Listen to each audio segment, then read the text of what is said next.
এই salute you. ভয়ের কোনো কারণ নেই। আপনার গতিতে আপনি এগিয়ে যান। আপনি দেশকে ভালোবাসেন, দেশের মানুষকে ভালোবাসেন এবং সর্বোপরি নিজেকে ভালোবাসেন। কাজেই পাছে লোকে কিছু বলে, করিতে পারি না কাজ, সদা ভয়ে সদা লাজ, সংশয়ে সংকল্প সদা টলে। পাছে লোকে কিছু বলে, you don't care, you don't care.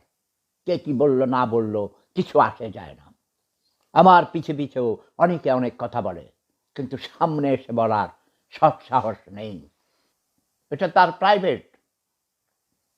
তিনি কোন দল করবেন না দল করবেন, কোন জোট করবেন, কোন তরুণীর সাথে তিনি প্রেম করবেন, কোন প্রেমিকাকে নিয়ে তিনি রাত্রি যাপন করবেন, সেটা তার সম্পূর্ণ নিজস্ব ব্যাপার। এটাকে নিয়ে তোমরা এত অশিক্ষিত মূর্খ বর্বর সার্টিফিকেটধারী কিছু বিশ্ববিদ্যালয় থেকে পাশ করেছে দেখি, তারাও কুসংস্কার আচ্ছন্ন, তারাও অন্ধকারের মধ্যে হাবুডুবু খাচ্ছে, মানে সস্তা বাহাবা নেওয়ার জন্য এর বিরুদ্ধে মিথ্যা প্রপাগান্ডা তিলকে তাল করে তার ব্যক্তিগত জীবন, এমনকি তার গ্রামের বাড়ি হাটাজারি, চট্টগ্রামের, সে হাটাজারি থেকে তাকে নিষিদ্ধ অবাঞ্ছিত ঘোষণা করেছে। তিনি আর তার নিজের গ্রামে যেতে পারবেন না। অপরাধ কি? সম্পূর্ণ পলিটিক্যাল, সম্পূর্ণ নোংরামি। যারা তার বিরুদ্ধে এইসব করেছ, একজন হওয়া চারটেখানি কথা নয়।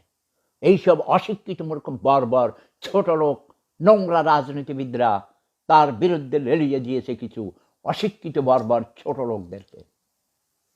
তার মানহানির জন্যে, তার ব্যক্তিগত জীবন নিয়ে আজে বাজে মিথ্যা প্রচারণা করা হচ্ছে। সাপোর্ট করছে হেবীর সেনানি, I salute you. You have taken the right decision in right time. আপনি কোন দল করবেন, কোন জোট করবেন না করবেন, করবেন কি করবেন না, সম্পূর্ণ আপনার ব্যক্তিগত সিদ্ধান্ত। আপনি সঠিক সময়ে সঠিক সিদ্ধান্ত নিয়েছেন। আপনি দেশকে একটি গৃহযুদ্ধের থেকে বাঁচাইতে চান।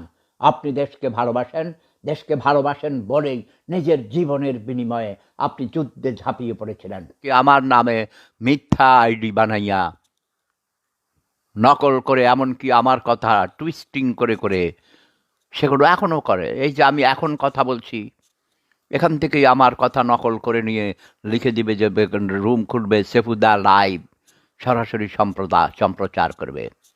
এই যে সিনথিয়া ভূঁইয়া এসে গেছে, আমার গোরানের কৃতি সন্তান, যিনি জিরো থেকে হিরো হয়েছেন, নিজস্ব প্রচেষ্টায় স্বনির্ভর হয়েছেন।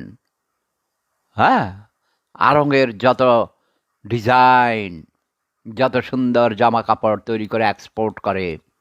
এখন তোমার ওখানে কতজন কাজ করে ভাইয়া? আগে তো 3 নাকি 3,500 কাজ করতো। সে কর্মসংস্থান সৃষ্টি করেছে।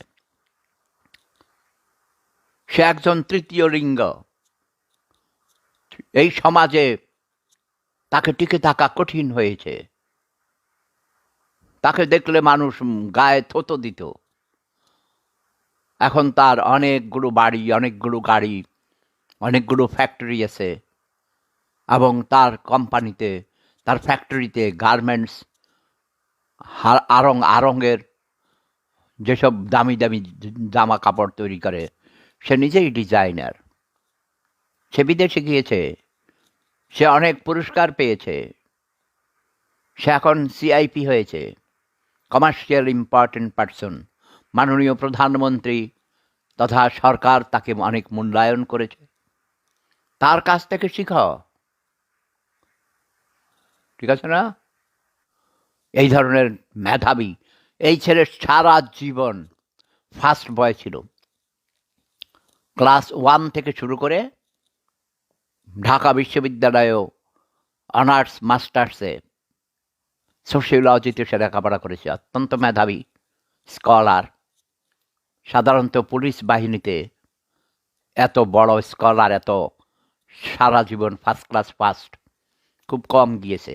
হ্যাঁ, ক্যাডারের মধ্যে অনেকেই গিয়েছে, বিশেষ করে তারা ফরেন সার্ভিসে চলে যায়। হারুনুর রশিদ হারুন বাংলাদেশ পুলিশকে অনেক কিছু দিয়েছেন, তার মেধা দিয়ে, তার সাহস দিয়ে, তার দেশপ্রেম দিয়ে। কারণ তার বাবাও একজন মুক্তিযোদ্ধা ছিলেন। সে আমার খুব প্রিয় নাতি, বুঝছ? আমার সাথে প্রায় তার কথা হয়, আমি তাকে পরামর্শ দেই, সেও মাঝে মধ্যে আমার কাছে পরামর্শ নেয়, আমি তাকে সাহস দেই। এই যে বর্তমানে দেশের যেই ক্রান্তি লগ্ন চলছে, কতিপয় দুষ্কৃতিকারী অসৎ রাজনীতিবিদ নির্বাচনে না এসে মানুষের জানমালের ক্ষতি সাধন করছে। আরে বাবা, হরতাল দে, একাধারে নন স্টপ 1 সপ্তাহ দে, দোকানপাট চলবে না, রিক্সা চলবে না, গাড়ি চলবে না, মানুষ টের পাবে যে হরতাল হচ্ছে। এখন এটা কি কোনো হরতাল? কিসের অবরোধ? এগুলো কি? সব স্বাভাবিক চলছে। অফিস আদালত চলছে, দোকানপাট চলছে, গাড়ি ঘোড়া চলছে। মাঝে মধ্যে কোথাও 1-2টা পুরান গাড়িতে আগুন লাগিয়ে দেয়। 50 লক্ষ টাকা দামের একটা বাস, লান্ডু বান্ডু পুরান লক্কর এটা পোড়াইলে ওটার ইন্স্যুরেন্স হয়তো তাকে 1 কোটি টাকা দেয়। ইন্স্যুরেন্স করা আছে 1 কোটি টাকার, ইন্স্যুরেন্স থেকে টাকা নেয়। 2 দলেই রাজনৈতিক ফায়দা লুটছে। কেউ বলছে এগুলো সরকারি দলের লোকরা পোড়াচ্ছে, তারা পুড়িয়ে বিরোধী দলকে, আওয়ামী লীগের লোকেরা আগুন দিয়ে ওই বিএনপির ভাবমূর্তি নষ্ট করাচ্ছে। আর অন্যরা বলে না, সরকারি দল বলে না, বিরোধী দল আগুন দিয়ে সন্ত্রাস সৃষ্টি করছে।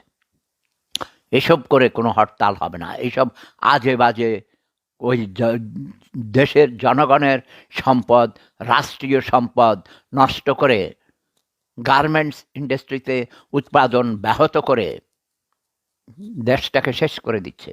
দেশের অর্থনীতি এমনিতেই খারাপ। আগামী বছর আমাদের অনেকগুলো ঋণের বোঝা, ঋণের কিস্তি দিতে হবে, অনেক দীর্ঘমেয়াদী ঋণ। এই যে মনে কর পদ্মা সেতু করেছে, রূপপুর পারমাণবিক বিদ্যুৎ কেন্দ্র করেছে। যদিও এখানে আমার আপত্তি ছিল, আমি বলেছি পারমাণবিক বিদ্যুৎ কেন্দ্র না করে আমরা সোলার সিস্টেমকে বেশি প্রাধান্য দিতাম। খরচও কম হইতো, উৎপাদন খরচ কম, এবং তার ঝুঁকি নেই, পার্শ্ব প্রতিক্রিয়া নেই। কিন্তু এই রূপপুর সোলার বিদ্যুৎ কেন্দ্র, পারমাণবিক বিদ্যুৎ কেন্দ্র যদি একবার ব্লাস্ট হয়, সেটা সেই চেরনোবিলের মতো হয়ে যাবে। তোমরা কি এসব জানো? তোমরা তো লেখাপড়া করো না, খোঁজখবর নাও না, শুধু খাও আর ঘুমাও আর আদম বানাও, তাই না? আর ওই নোংরামি করো, কুসংস্কারে আচ্ছন্ন অশিক্ষিত মূর্খ বর্বররা